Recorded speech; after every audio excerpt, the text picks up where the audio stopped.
Hi guys, welcome back to Ethically Questionable. I'm your host, Jamila Brown, and I am so excited for this week's episode because our guest on this episode, I promised you guys a Bravo celebrity, and today we are delivering. We have our very first Bravo celebrity on the pot, and I am super excited to introduce you guys to him. But first, a little sneak peek. Let me know if you remember him from this very iconic Project Runway clip.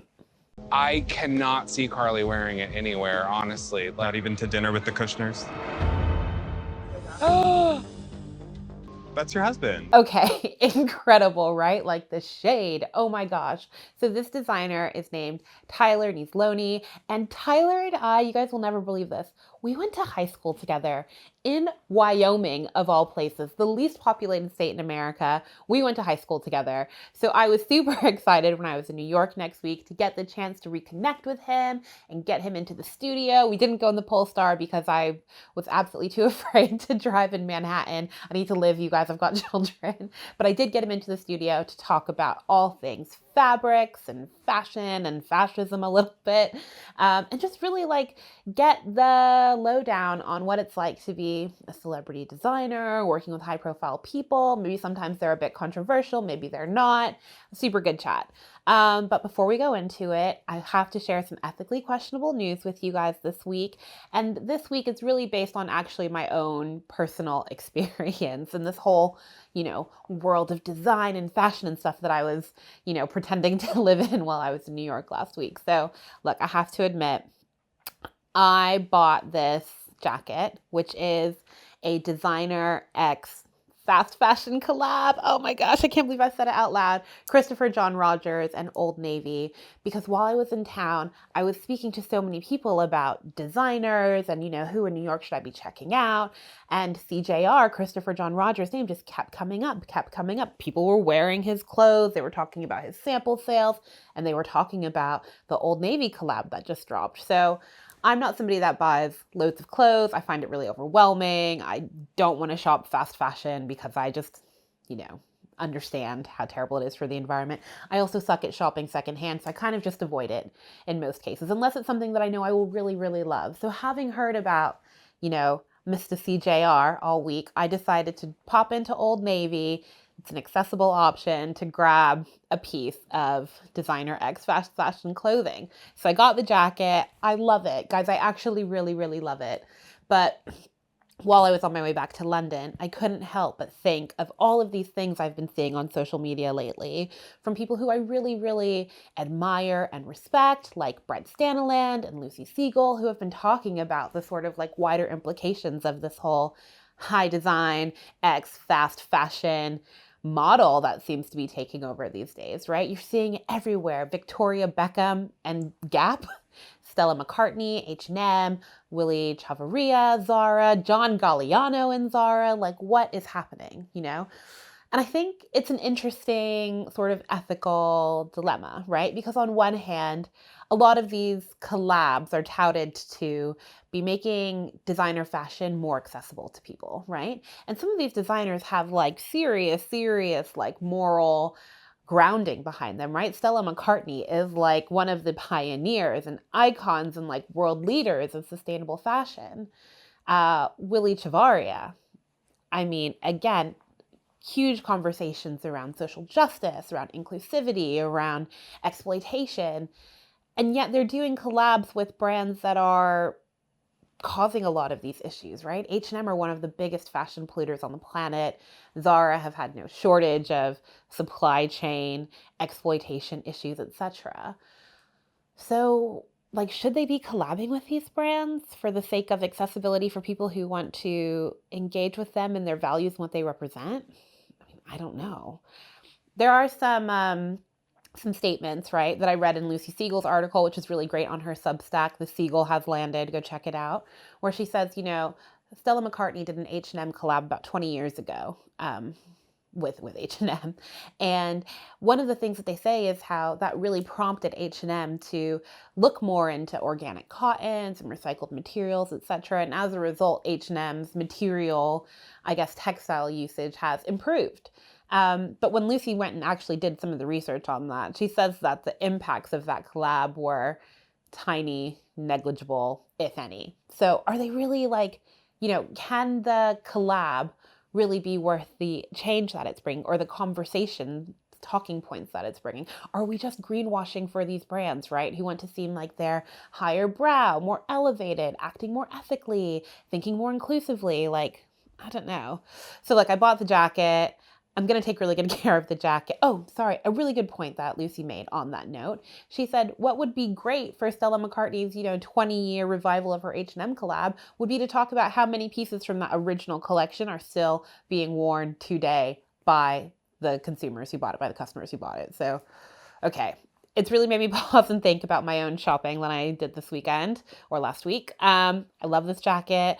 I'm going to commit and promise to take very, very good care of it. I'm very excited that it's CJR. I'm proud to wear it, but I think that's it, right? If I want to be part of the change in the system, then I can't let this be a piece of fast fashion clothing that you would technically consider it, right? I need to ensure that I can guarantee its longevity, take really good care of it, repair it, honor it, and not let it become part of the problem. So some food for thought there. Another really interesting collab, though, I will say this week, that has been all over my feed is Mulberry and the British Pasture Leather collab. So Mulberry are B Corp. They are consistently trying to push the needle when it comes to circularity, community, etc. And they've recently just released a new small collection of bags made in partnership with the British Pasture Leather Association.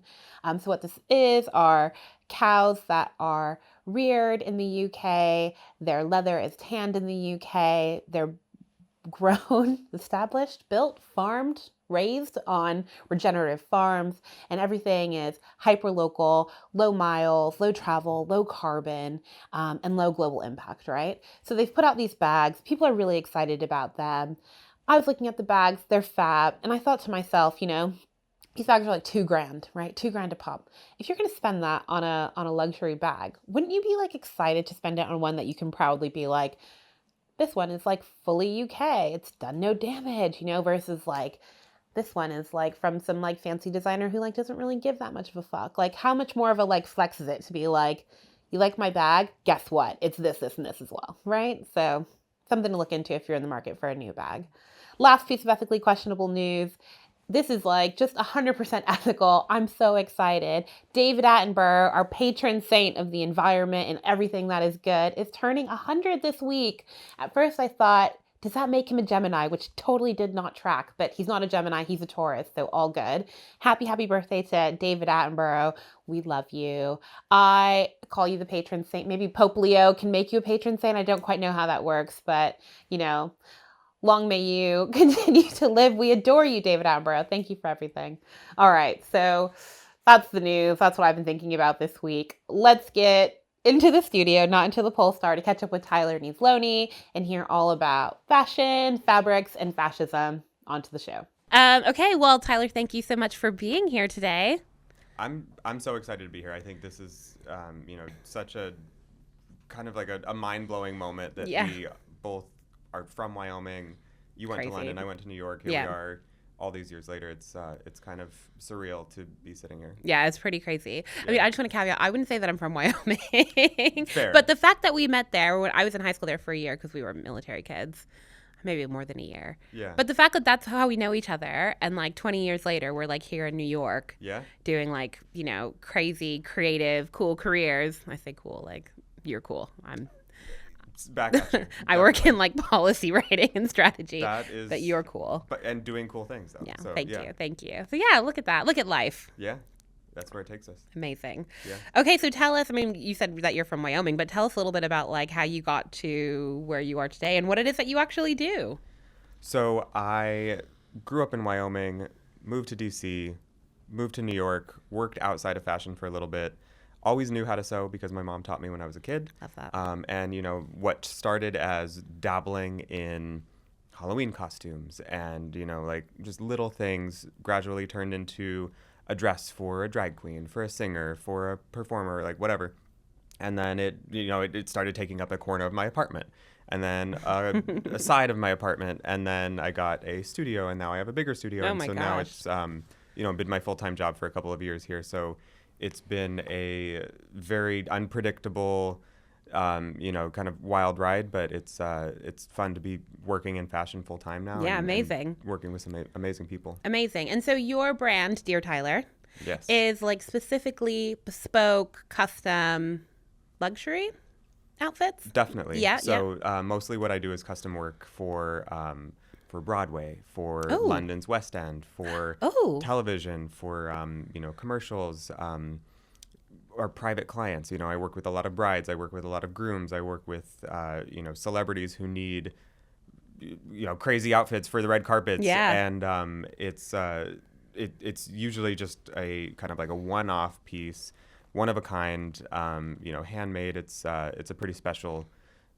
way to work. Yeah. So what does your like day to day look like? Are you working on like one sort of outfit at a time, or do you have lots of things going on all the time, or? So many things at all, there's a million pots on the stove at any given time. Oh my gosh. But it's no day is the same, which I think is what I really appreciate about it. I just actually today that we're filming this, a project that I just wrapped is going live. It's a brand called One Size.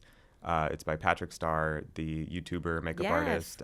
So I made the custom outfit for their campaign, and it's pretty cool. They've been dropping a couple teasers over the last couple days, but it's Formula One race car themed. Ooh. Very sort of like leather and zippers and that sort of stuff. So one day I'll be doing that, and then the next day I'll be working with a bride's heirloom lace that she wants repurposed into a gown or pantsuit or whatever it is. So a lot of pressure. Like, don't fuck it up. Yes, absolutely. That first chomp with the scissors always hits differently. I bet. Yeah. That's incredible. And I guess because every project is so different, that means that you're constantly, I guess, exploring and researching and finding new materials, new ways of formulating or fabricating things. Absolutely. Is that challenging? Is that exciting? Both. Both? Both. I think, part of the challenge with, working with these higher profile clients is like everyone wants to be unique. Nobody wants to have the same thing as everyone else. So often that involves a bit of a hunt for very unique materials, or, you manipulate something into something that it wasn't before. But, over the last 14 years of living in New York City, I've really been able to hone in on suppliers that, can give me something different. I work often with dead stock fabrics, which means, fabrics that were used by a larger brand. They ordered a roll of 100 yards of whatever it is, red satin, and they didn't use it. So now it's being sold to people like me who can actually turn it into something amazing. And keep it from going into a landfill. Yeah, so that's really good. Do you find that because you are making things one-off, it is easier, I guess, to be more ethical? Because obviously the fashion industry has so many issues with waste, with materiality, with labor, essentially. I mean, does that filter over to the kind of fashion that you create, or are you like, is it quite easy to avoid all of those things because it is so like unique, custom, bespoke, one-off? I think this made-to-order model is inherently sustainable. You have we won't name names, but just like pick any, mass-produced, like you see it on the runway or wherever on a Tuesday, and then on a Wednesday there's like a $50 version online that you can get shipped. You know what I mean? Yes. The ones. And, with those, they churn out thousands and thousands of these garments, not knowing whether they're going to sell. And if they don't sell, they end up, I'm sure you've seen, working in sustainability, I'm sure you've seen those videos online of like those places in East Asia that have just like piles of old clothes that you can kind of just like Scrooge McDuck just dive right into. God. But, the made-to-order model is special because, we only make one, and we only make it when you need it. Yeah. So, there have been times where I've done limited runs of, like pants, for instance. I did a thing with Soho House actually a couple years ago. I used to work there. Yes, yeah. They were featuring a designer on their rooftop at their meatpacking location. every week during the summer. And, I did a very limited run of pants. So like poolside pants that were dead stock fabric. And, I didn't overproduce. So, what was made for that and then never again. So Wow. it's, I think inherently that's a more sustainable way to approach, creating garments. I also think, like, when you think back to, I guess maybe like my grandmother's time, or even lots of places in the world today still do this, they're regularly having things made, not at a high price point either. Maybe they're doing it themselves, but specifically for them. And it's very intentional. And then I think because of that intentionality and that thought and that, I don't even want to say care, but just the fact that you've put so much thought and time and effort into having this crafted, you then inherently take better care of it and preserve its longevity because of the effort you put in at the top versus like click and collect. Yeah, right. Like you feel a little bit different about washing it, about mending it, about throwing it away ultimately. Oh my God, imagine throwing it away after you spent so much time getting it made. No. And that's really what's special about a lot of the pieces that I do is they end up becoming, heirlooms in a way. Yeah. They're well made. They're beautiful materials, top of the line materials, and they are not something that you wash once and you're like, all right, I'm done. Do your clients ever talk to you about these sort of topics when they're talking about the look or the outfit that they're getting, or is that something that's just kind of like quietly unsaid? It depends on the client, but absolutely. Actually, so the building in which I have my studio is there's an organization called Arts 14C that kind of oversees the creative floors in the building. And one initiative that I'm helping them with is our Textile Resource Center. Our building is used often by networks like Netflix or Disney, Hulu, all the different subsidiaries that come with that. And, Jersey City, where I live, is rapidly becoming like a hub for film production. And we get, when these productions wrap, we get all their stuff, like props and fabric and, just rolls and yardage and stuff that would ordinarily be, destined for the landfill. And we're working on a project in the next month. There was a Netflix show that the premise was the Olympics. I'm not clear on the title or whatever, but like we inherited from them an actual truckload of red, white, and blue fabric. Everything from canvas to velvet to satin to stuff like that. All different types. All different types. So, we have this mountain of fabric. So we started there's going to be a special project that people have applied to. And, we're going through a selection process now where they're using all this fabric to create art and, keep it from being thrown away and repurpose cool. it. So, yeah. So I think, depending on the day and the client, there's always an opportunity to to maximize something that would otherwise be thrown away. And I love the idea that you're getting all of these different creative industries involved in that process. Like it's not just like fabric, it's fashion, and after that we can't really think about it anymore. I love that you're like, just getting lots of different people involved, really collaborative, which is one of my favorite things about sustainability. Actually, is the collaboration opportunity. Yeah, it's a team project for sure. Yeah, whether you want it to be or not. Like it's, we're all in it together. Yeah, That's we are. It. Yeah. Okay, so speaking of film and TV, I would be remiss if I didn't mention a very viral moment that you were involved in. I have no idea what you're talking about. Okay, so I think it was back in 2020, is that right? You were on Project Runway, and you maybe nodded to the fact that one of the judges is married to a Kushner, which obviously like blew up online, and I'm sure that the reaction you got from that was probably quite mixed. Like, I'm sure there are a lot of people being like, yeah, fucking tell him. And probably other people being like, just stick to fashion. Don't bring politics into it. And I think that coupled with, everything else that was going on in 2020, COVID, Black Lives Matter, that must have been like a crazy time for you. Like, what was that like? So it was a very specific moment culturally. And I think a lot of people were searching for a place to put all of the feelings that they were having in that year. Yeah. But, speaking about myself, strictly about myself, it was hugely beneficial. You know, like Yeah.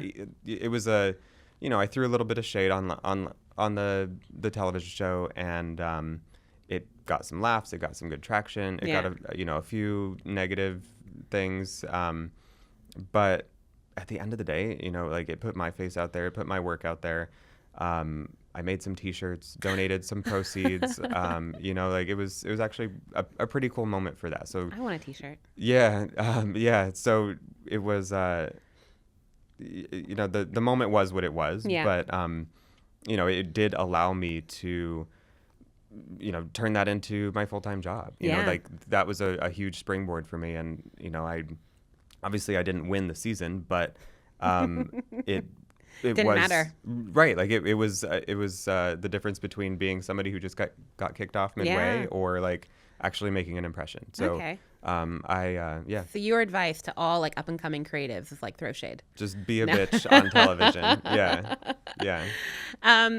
So do you think then though that now you are like sort of inherently painted with the political brush? Like anyone that's coming to work with you. Often. Yeah. Yeah.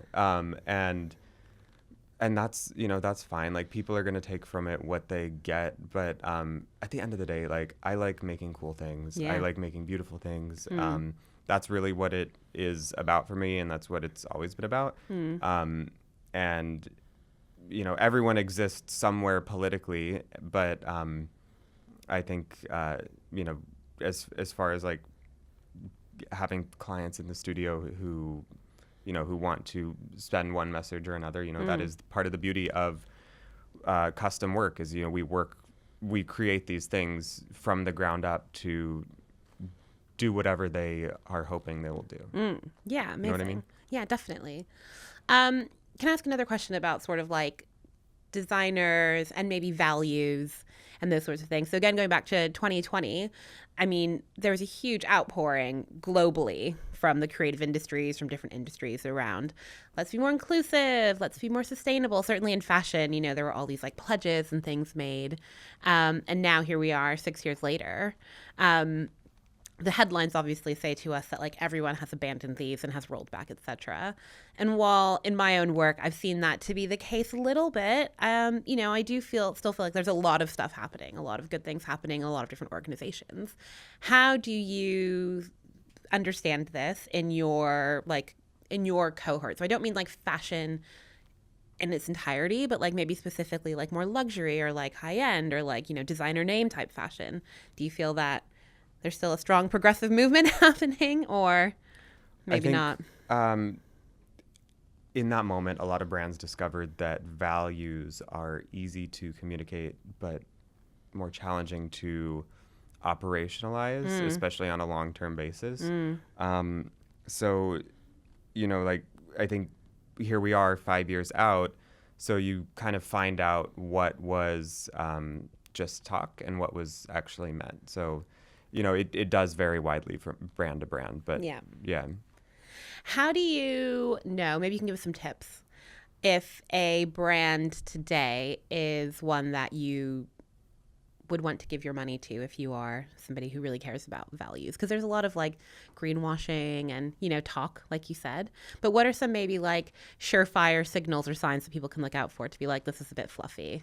I'll redirect my vague cash. terms. Yeah, like vague terms like conscious or like, I don't know, thoughtful or like, I don't know, better. You know, I jotted some down in the car on the way here, but you know, and that's not to say that those terms are just like categorically an indicator of just fluff, but like if there's not something measurable behind it, you know, like a lot of, I worked, you know, in a previous life before fashion and stuff, you know, I worked on the marketing side for, you know, publishing. I worked, you know, in a development team that, you know, branding was part of my day to day. And like, it is, you know, like you really have to put some thought into the words that end up getting printed on, you know, the page or whatever it is. Like it's so easy to pick a word and be like, that sounds nice, but unless you do actually have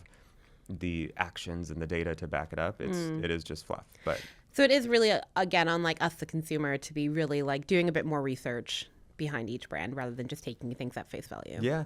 If that is, if it's important to people what the brand stands for on a macro and micro level, then it is on you to, to dig in and see. And, the information is out there. Yeah. Yeah. I think the thing that frustrates me, though, is that I feel that there is almost an expectation that if I'm paying a lot of money for something, it is like not made out of polyester and like not made using like, really unfair, horrific labor practices. But that's just not the case, really, is it? I mean, if you're paying a lot of money for something, then yeah, it probably should be made from something better than like a polyester. But that's not to say that all poly is like poly finds its way into everything. And I'm getting like nerdy and sewy, but like it is you'll see brands that use cashmere or Is cashmere polyester? Cashmere is not polyester. Okay. No, It's like goat, right? Yeah. Cashmere is a natural, natural fiber, very soft, often in luxury, luxury wear. And there's a reason, it's harder to create, it's harder to construct with, it's harder to care for after the fact. So that cost compounds, in the whole process of start to finish, and it reflects itself in the ultimate price. But there are ethical ways to to use polyester, like for example what I spoke about with the the Netflix show, repurposing all that stuff. Like a lot of that fabric is poly, and these artists, these incredibly talented artists and sculptors, and they are going to create these large scale installations out of fabric that would otherwise just sit and not decompose for however long. Yeah. Another thing that I've been noticing recently, which I find really fascinating, is like Lauren Sanchez Bezos being like at all of the big fashion events this year, and designers who maybe had quite like strong opinions about like social and environmental impact a few years ago, like really embracing her. And this isn't to say that she is like necessarily evil, but maybe what she represents, I feel, is an interesting choice for designers to align themselves to, who were so vocal about things quite recently. And also in her, I mean, I don't know if I need to defend her or anything, but she is like the chair of like the Bezos Earth Fund and stuff. But I just wonder, like, are there people that you maybe shouldn't work with as a designer if you are really trying to stick to your values? Or is it worth bringing them in and like being like, come be friends with us, and also tell your husband to like stop fucking up the planet so much? I think it's always more beneficial to bring someone in. I think there is rarely something to be gained from like an us versus them approach. Yeah. It just, everyone digs their heels in harder, and then it just, that's the kind of thing that just lasts for years and years, and it just gets worse. Like, it doesn't get better, right? Yeah. So, for me personally, I think it's less about the proximity to power and more just about how I want my creative product, my creative output to exist in the world. So, with regardless of who's wearing it, or who the client is, are they controversial, are they not, like whatever, if it is a question that you have to ask yourself whether that aligns with your values. But I think bring people in from the start. Like, I think that should be our default. I think it's social media or the internet, it's warped us to constantly be primed for like an us versus them as our default. And I think it should be the opposite. Do you know, I think you're so right. And I actually think about this all the time, like with my own algorithm, and this sense of like polarization that I feel essentially with people who maybe are seeing completely opposite information to me. I always try to be very aware, very cognizant of the fact that I feel so strongly about being correct about this only because of the information I'm being given. And that's what's happening on the other side as well. And again, I don't want to say sides, but actually I think most people are probably quite centrist about a lot of things. Agreed. And we're just being like pulled further apart by these like, ridiculous algorithms and things like that. So I'm with you on the bringing people in, because when I talk to my friends who like politically vote differently to me, when I actually like hang out with them, I'm like, I love you. Like, why am I thinking that, you know, you're not evil, but like, you know, my nemesis or something? It's ridiculous. And we can do more together than we can apart. Agreed. You know, and growing up in Wyoming, which is not, you know, necessarily aligned with how I see many things politically, but you know, I think that is something that I always kind of picked up on from a young age. Is it all kind of felt I don't know, it kind of felt like above the fray of it all, because like it's a very small state. You can't like, you know, like it is the smallest state by population, right? Like there's not a lot of people there, and you know, and two less now. Right, exactly. But you know, if you're going to approach things in a like, I have a hard line, like I won't talk to this person, that person, like, or anyone who thinks this way, like it's just, you're gonna, you know, you're just not doing yourself any favors. So I think, you know, some of my best friends have opinions and beliefs that are vastly different from my own, and they're also incredible, you know, amazing, caring, loving people. So like, it's you know, there are obviously certain issues that are important and, you know, maybe worth, you know, digging in or having, you know, conversations about that, you know, that are worth like trying to educate or bring someone in, or maybe whatever, share some insight that maybe they didn't have access to before. Yeah, just speaking to you. Yeah, but no, you're right. I think on a day-to-day level, like most people are kind of middle of the road. Yeah. Yeah. We're just trying to like have a nice time. We're all trying to do the same thing. Yeah. Feed our kids. Yes. A bit of fun. Exactly. Have some clean air. I think most people want clean air. I'm a big fan of clean air. Yeah. Actually, you know, speaking of Wyoming, you know, I was there last week, and it kind of struck me because not a lot of people live there, you know, coming from New York, where it's just like very dense. It was nice to breathe that mountain air. I've not been to Wyoming in probably 20 years, but I'm actually feeling quite inspired to go now. Yeah, summer's the time to go. I always say. I mean, it's like you really can't beat the beauty of the mountains, and you know, it is very green in the summer and very clean, and it's just a beautiful place. Yeah. Yeah. Oh, good.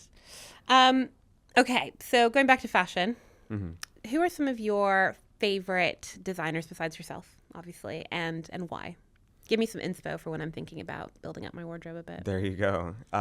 Well, you know, I really think you can't beat what Schiaparelli is doing right now. Oh my gosh.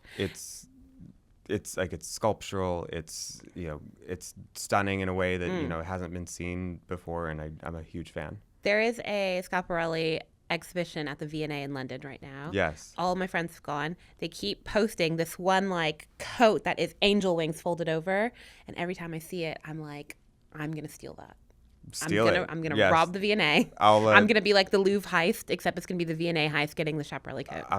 When and where? Tell me, and I'm there. Yeah. You can make our balaclavas. Exactly. Designer, custom designer. Okay, who else? Yeah, no, I mean, so love them, love what they're doing. Mugler, I feel like, is consistently just you know, above it all. There was a really beautiful Mugler exhibit in the last couple of years at the Brooklyn Museum that, you know, it was just such a joy to explore and, you know, be up close to the pieces. And that is one thing that I really appreciate about fashion exhibits, is you can, you know, get as close as possible and see this work on the seams and, you know, stitches and everything. And it just kind of humanizes artwork in a way that you often can't see in other mediums. But like on a different scale, I am really fortunate to work with a lot of creators, you know, that do what I do. You know, we make red carpet outfits. Like, we make outfits for concert tours. We make, you know, a lot of these amazing outfits. So cool. Yeah, and you know, it's just always inspiring to see the level of talent that that exists beyond, you know, major labels or followers or like whatever. There's just so many wildly talented people out there that that are just like quietly doing their work, and their name may be a credit at the end of the program or not, but that's over the past year, that's something I've been really inspired by. Do you think there are more and more people like that who are able to make a living from fashion these days, or do you think that pool is getting smaller versus larger? I think it's a very specific pool, and I think that it kind of fluctuates where the work is. A couple months ago, I was out in LA with a really incredible team of people that I had worked with before on the World Cup last year. We were part of the halftime show with Doja Cat and J Balvin and Thames. We worked on all the dancers' outfits for that last year, and they were doing the tour looks for a Chinese artist named Jolin Tsai, who is often referred to as like China's version of Beyonce. Like, she's huge. You look up her tour, her Pleasure tour from last year, and it was bananas, just the scale of it all. But when I was out there with them, you have these people who have these incredibly niche skill sets, like, somebody who has been rhinestoning for 10 years, 15 years, and like that is what they do. They're a rhinestoner, and like right, and like a lot of people think of like rhinestone as just like gluing, like bedazzling or whatever, and it's like, it is remarkable the level of technique and specificity that like goes into these garments that like you can appreciate them from the stage, but like on a up close and personal level, it's mind blowing. Yeah. Okay, one more question, and then we're going to go into my favorite part of the show, which is ethical or questionable. But I'm a big believer in manifestation. I like to send out to the universe what I want, and then usually the universe provides it for me. I will say it's been going pretty well so far. So manifest with me. Who is your dream client that you haven't had a chance to work with yet? Because I know you've worked with some incredible ones already. Oh, man. Who are we manifesting?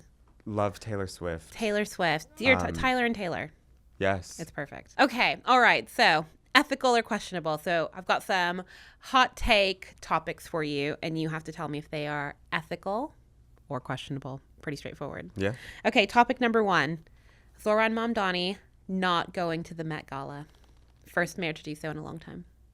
Questionable. I think that, it's I think I understand what he's trying to do, but it's also losing sight of the fact that the Met Gala is not just some like dinner for the rich and famous. Like, it is at its core about artistry and creativity and the hundreds of incredibly skilled people who spend thousands of hours creating these works of art, and it is easy to lose sight of that when all you see is like the red carpet coverage of the Met Gala, but do you think his statement is like I assumed it was anti Jeff Bezos, but maybe I'm getting that wrong.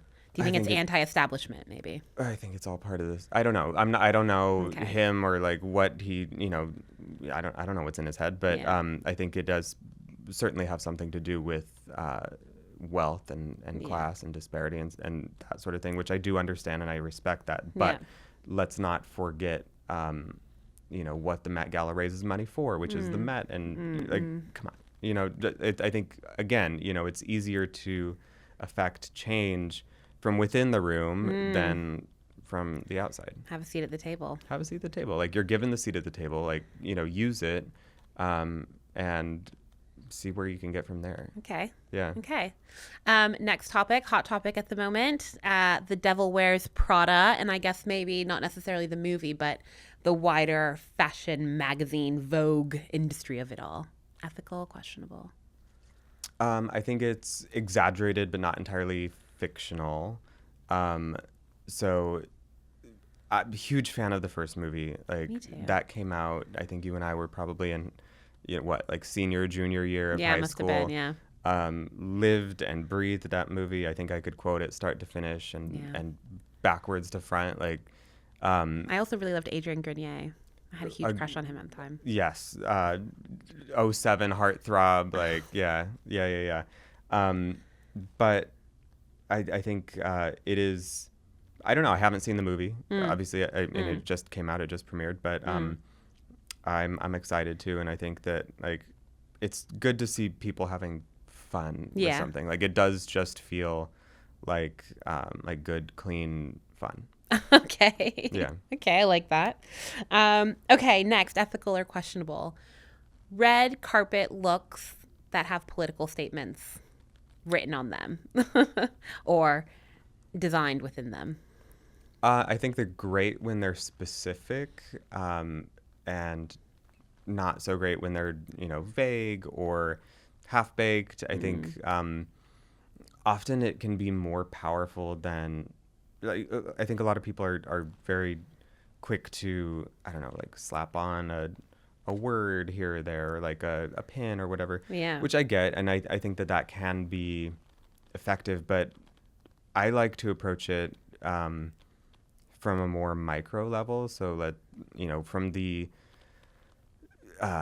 materials that you use in the garment, maybe they're repurposed from something, maybe they're cut from a garment that was political back in the day. I think there's like so much untapped creativity there, and a lot of the time the red carpet looks that skew political tend to be, in my opinion, a little like on the nose or not fully baked. But I don't know. You know how I can tell we went to high school together? Because you keep saying words that I'm thinking in my head, like on the nose and like specificity and things like that. Yeah. Which are just, I guess they're common words and phrases, but I'm like thinking them and then you say them out loud. So it must have been that we went to the same English teacher. Same wavelength. Yeah. Yeah. Okay. Melania Trump's hat collection. She's got a few that kind of block people from getting too close. Which I think is important to note. I think ignoring whoever wears it, like whatever they are, like the kind of low-key iconic hats, especially the one from this past inauguration, like it kept her from getting a big smooch from, someone that she didn't want to get a smooch from, and I think that counts for something. So it was an iconic moment, whether you love her or hate her. Like it was pretty cool. Okay. All right. Last one. And we kind of touched on this earlier, but amazing outfits, which you are making all the time, but maybe are only worn once. I think that is something that you can tackle from the jump when you start to conceptualize the outfit, make it in a way that it can be more than once, or cut apart and sewn into something else. I'm working with a client right now who wants to redo his entire wardrobe into staple pieces that are very unique, but also that he can mix and match and wear for years and years. So it's that's something that you can, if you plan for it ahead of time, you can absolutely create these like one-of-a-kind garments that you don't feel like you're constantly repeating the same outfit. And I think that's important, because otherwise you're just left with a very cool archival piece. Yeah. Yeah. Nice. Okay, so before we wrap, I always ask everybody if there is one piece of advice that you could give to everyone about how to have everything you want in life, and maybe specifically, in your case, amazing fashion moments in life without fucking up the planet, what would that be? Shop secondhand, shop at sample sales. If you can get garments made for you, get them made for you. Learn how to sew. Learn how to honestly, like, learn how to mend your clothes. Learn how to sew on a button. Like, that's the like that really can make the difference between chucking a shirt in the trash or continuing to wear it. And I can't tell you how many times I've seen people in my life, in all facets of my life, not clients, not friends, family, whatever, but like who just like, and I myself have been guilty of it too, but you see something and you're like, oh, that's trash, I'll just throw it away. But there's such an opportunity to give it second life. So, get creative. I think something you said earlier like really stuck out to me, which was like going to fashion exhibitions at museums and getting up close and personal with like true artwork and creativity in a fashion sense will probably broaden your appreciation for clothes so much more and help inform like the way that you dress yourself and the things that you put your money into, that you then put on your body, and just maybe shifting your entire mindset about like what fashion and expression through clothing and all of that really is. So that's my takeaway. Yeah, absolutely. I think we as not even just like Americans, but I think everywhere, you know, we've lost sight of the many intricate layers that go into the creation of a single garment. Yeah. You know, we're so used to like click, buy, you know, 2 days later it shows up, and you know, that's ignoring the like the patterning, the sourcing, the weaving, the dyeing, the sewing, the you know the fitting. Like there's so many layers that go into clothing construction, and it's really easy to lose sight of that when, you know, a t-shirt costs $10 or whatever. But like, you know, it's like that famous Miranda Priestley monologue, you know, from Devil Wears Prada, like the countless jobs that go into the, you know what I mean? Like, but it's true. And it's, you know, it's something that we take for granted. And I think there, you know, even with what I do, I've encountered, you know, I've encountered folks who kind of see fashion as like not art, or there's something that exists outside of the realm of art, and they're like, oh, that's fashion, it's not fine art or whatever. And I'm just like, you know, that it's one and the same, really. You know, like we, like, again, like Devil Wears Prada, you live your life in it, you know. Like it's there, it's absolutely art, it's math, it's you know, science, it's like all of these science. things.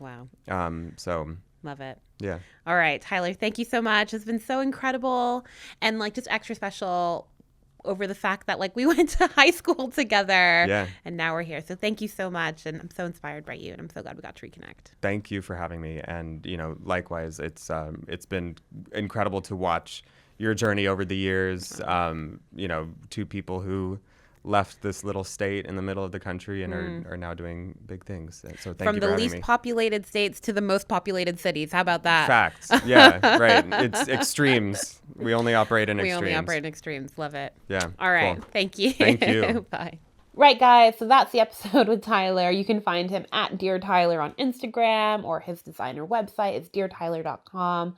I loved getting the chance to reconnect with him and get the sort of like behind the scenes inside scoop on all of the, you know, Project Runway drama, but also what he thinks about, you know, all of these really interesting fashion X politic moments that are happening. Yeah, just super, super interesting. Big takeaways for me on how I can have everything I want without fucking up the planet. One, get clothes that I love, right? Like I have to love them. I have to be invested in their care and their longevity and their maintenance. That's the only way that, you know, my wardrobe is going to continue to be part of the solution and not part of the problem. Those heaps and heaps and heaps of disgusting, tragic piles of clothes destroying our environment all around the world. Like not here for that at all. Number two, Tyler said, learn to sew.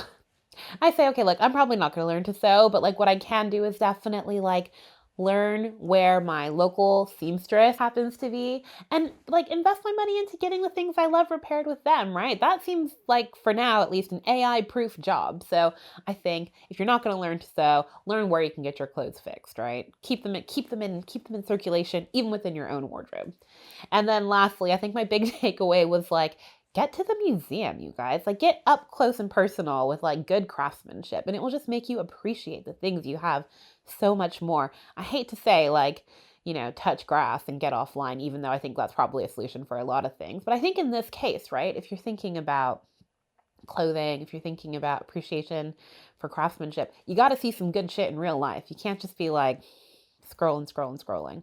Oh, wait, and one more takeaway from this, because I guess this whole episode was about fascism.